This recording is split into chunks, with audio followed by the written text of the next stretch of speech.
Welcome. I'll be reacting to Blake's 7, Season 4, Episode 4. This is a commentary. It is not a market substitute. Please support the original, currently on BritBox.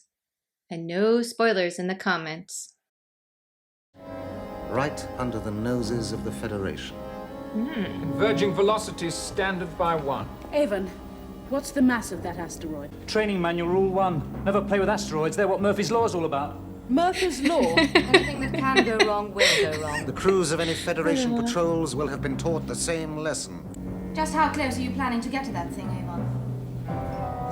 50 yards. 50 yards? Oh, come on, eh? We need a safer standoff The distance. closer we get, the less risk there is of our being detected by a Federation patrol. Avon, this is making me a little nervous. Now. Very sorry about this, but that was the backup system. Oh dear.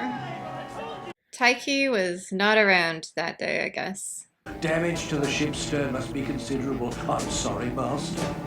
We really need to reprogram this poor computer. Why have we left it this long? They are not genie. Oh, I missed you so much, Master. Well, I missed you too. Let's talk about it some other time. Will you go home? Easy as colliding with an asteroid, eh, Avon? Oh, too soon, Villa. And generated an atmosphere inside the force wall so that the repair team could work in a vacuum without spacesuits. Villa, did you just solve this? Activate the force wall. Pressurize it with our air reserve. It's a great pity we didn't bring Aurak. Where did you leave Aurak? Running into an asteroid I can forgive. Easy mistake to make. But leaving Aurak on his own? No one ever tells someone who's drunk to volunteer. I don't like working in main drive chambers. Oh, Villa. It was water the whole time. Like being in space without a spacesuit. Okay, well, let's not just stand there. Right, but I mean, they're just a freighter that has had damage. The last thing they'll do is surrender. The average Federation person is not going to instantly recognize, say, their voice. They could just be like, oh yeah, we're a freighter. We had some damage from an asteroid. We're just doing some repairs. I don't know why they're so worried. Make a recording of them. We'll look at it later. What? Sully, Dana, what's happening? Test flight that went wrong? Oh, thank goodness. Aurak is okay. So they just left him Well, at home. Aurak, what do you think? So what you're trying to tell us, Aurak, is that those ships did not blow up by themselves. I am not trying to tell you anything. I am simply not interested in attempting to compensate for your amazing lack of observation. We'll take it in shifts. You may as well start, Dana. Thanks a lot. Or you could just politely ask Aurak. Intriguing. From its movement across the frames, it's possible to calculate its velocity. About standard by 12. Dr. Plaxton was head of the Federation Space Drive Research Center. Alright, we have the main Federation designer gone, and now something he was working on in a rival ship, so he must have defected.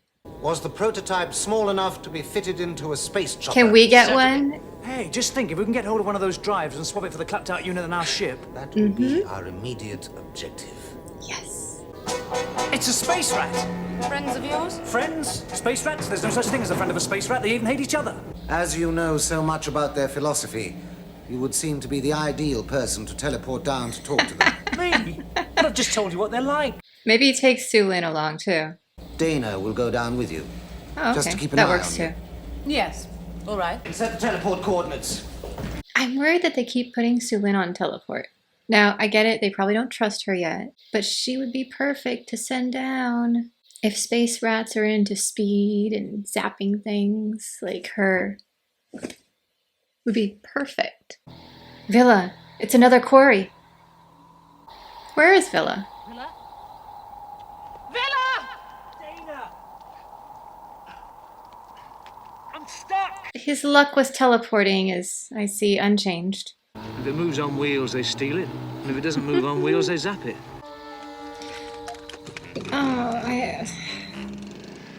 Classic. This is why we should have brought Sue in. Dana's sharp and she handles a gun quite well, considering her sheltered upbringing. Ooh. A test chamber for a new space drive. So, They set them let up. Dana and Villa walk into a trap. Ooh, that's Dr. Plaxton. Nice. How I ever came to be mixed up with a bunch of psychopathic killers. It was your decision, Dr. Plaxton, and one you were happy enough to make at the time, as I recall. She has a cape. I need to see the cape. Ah. I have a feeling she's gonna just go willingly to install the new drive. This plan does not seem fair to Villa and Dana, but I am glad Sulin is finally away from the teleport. I might decide I can now do without. So, let's see what it can do, huh? We need to get her out of there. This is the only one. So, build more! It won't fit. Why not? Too big. Because the only way to increase the power was to increase the size of the photon generator chambers. So it's now a rescue mission. We were students of the Doctor's once. Studying what? Space drives. Dr. Plaxton might play along with it too. They're shoved in there saying, oh yes, here are those 2 former students of yours to help you get those drives. She's a little bit desperate at this point, I feel like, and the space rats and whoever that leader is have not been following her agreement, so she might be like, oh yes, yes, these are 2 of my students, they will help me. How marvellous to see you again. Do you remember us, Dana and Villa, your best students? We thought we'd never see you again after you left the academy. Is this some sort of trick? I've never seen these people before in my life. No. I really thought she would play along. Oh well, that's okay. Dana thinks on her feet. Is this it? Yes. We'll take it with us. Take me with you. I'm dead if I stay here. Take you and your photonic drive. Let's go. Perfect. Of course, now you have made an enemy of the space rats, which is kind of a bad thing. Because they still have the ability to go to speed 12. I love her cape. Yeah, Sulin. See, this is why they should always bring her. Aha. Time to detonate. You might want to install it right away. Then why not let me install this now? One burst from this and we'd put a lot of distance between us and those ships. Yes. How long will it take? 50 minutes. If it's to be done, it'll have to be done in Start 45. now. All right. 2 more connections. Not long now. They're in range. Time is up, Doctor. Almost done. Plasma box fired. 30 seconds to impact. One more connection to... Programming in the main circuit drive. You can't do that. That main drive will fire as soon as she makes the final connection. 15 seconds. We can outrun that bolt. She's dead either way. No! 10 seconds and counting. 9, 8, 7, 6.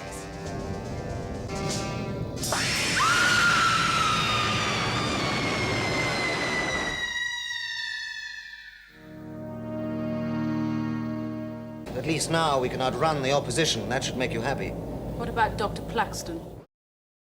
The crew has made questionable decisions in the past, but this was crossing a line, in my opinion. Like, if Avon had made that decision and I had been sitting there, I would have just used everything possible, like hit him with a chair, whatever I had to put a stop to it, because that was wrong.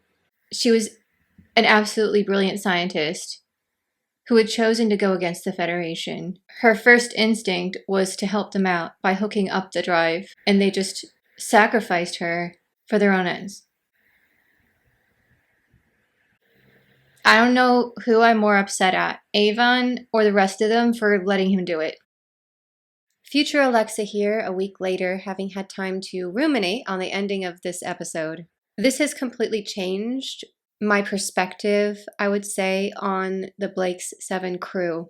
I really missed Callie here because she would never have allowed this to happen. She would have done whatever it took to stop Avon.